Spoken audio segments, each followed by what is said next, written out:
everybody, welcome to Cindy's Crochet Corner. I'm Cindy and today I'm going to teach you how to do a foundation double crochet row. Normally when we start with a project, we start with a foundation chain, which we chain however many we need to get to the length we need of our project, and then we start back with our normal stitches. What happens sometimes if you crochet this foundation chain tighter than you crochet your row of stitches, it creates this arc effect here, as you can see. So instead of being straight, it kind of creates an arc effect. And a lot of times as you progress through the rows, it does straighten out some. And I've crocheted with foundation chains for years and there's no problem with it. But if you want that edge to look just a little bit cleaner, especially if you're doing a project such as a hat or a cowl that is done in the round, a lot of times if you start with a foundation chain, it can leave you with a tighter edge there instead of a looser edge like the rest of your project. So if you're looking for an edge that is exactly like the rest of your project and not a little tighter, the foundation double crochet is the way to go. And I'll show you what I mean. To start that, you start with a slip knot, chain 2, and if you do not know how to do a slip knot, a chain, or a double crochet, go back to my other videos and take a look at those and then come back to this video. You won't be able to do this tutorial unless you know those basic stitches. So instead of continuing our chain for the foundation double crochet, we're going to yarn over and go through the first chain on the hook, yarn over and pull up a loop, and you're going to kind of loosen that loop a little bit, yarn over and just pull through one loop, and now you're going to complete your double crochet. Yarn over, pull through 2 loops, yarn over, pull through 2 loops. That is a foundation double crochet. What you're doing, you're going to yarn over, now you're going to go back through this bottom chain, and what you're doing is creating the chain and the double crochet row all at the same time. So I went back through those 2 bottom loops, the chain, yarn over, pull up a loop, yarn over, just pull through 1, and that's creating your bottom chain, and then you're going to yarn over and pull through 2, yarn over, pull through 2, and that completes your double crochet. So let's watch this again. Yarn over, and you're going to go into the bottom 2, because this is your chain on the bottom now. We're creating the chain and the double crochet at the same time. So you'll go through the bottom 2 loops, yarn over, pull up a loop,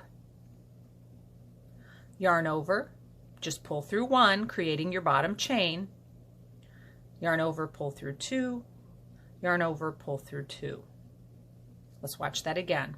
Yarn over, go through the 2 bottom loops, yarn over, pull up a loop, yarn over, pull through 1, that creates your chain, yarn over, pull through 2, yarn over, pull through 2, finishing your double crochet. And as you can see, we're getting a straighter edge than we would get from this. This creates a little more arc and a little tighter stitches on the bottom. This creates a little looser edge and a little cleaner edge. And it is a little harder to do, but it really looks nice, especially if you're doing a cowl or something working in the round. It makes for a nicer edge. So let's watch that a few more times. Yarn over, go through the bottom 2 loops, yarn over, pull up a loop, and you'll have 3 on your hook. And you want to pull this bottom loop up to match the height of your stitches here. Because if you don't, if you leave it down here and do your yarn over and pull through that loop, it may also start to curl. So you want to, it's kind of a loose stitch that you do. You bring it up to the height of your working stitches here, and then yarn over and just pull through 1, and that creates your chain on the bottom, and then yarn over and pull through 2, and yarn over and pull through 2, completing your double crochet. So yarn over, insert, yarn over, pull up a loop, yarn over, just pull through 1, yarn over, pull through 2, yarn over, pull through 2. And sometimes it's hard to distinguish which stitches you go into. And just like you have the 2 loops on top that I talked about in other tutorials that you go through, on this you just simply have the 2 loops on the bottom. So if you turn your work upside down, you'll see you still have 2 loops that you go through. So those are the loops that you're going to go through to start your foundation double crochet. Go through those 2 loops, just like if you were doing it on the top, but you're doing it on the bottom. Yarn over, pull up a loop, yarn over, just pull through 1, and that creates your bottom chain. Yarn over, pull through 2, yarn over, pull through 2.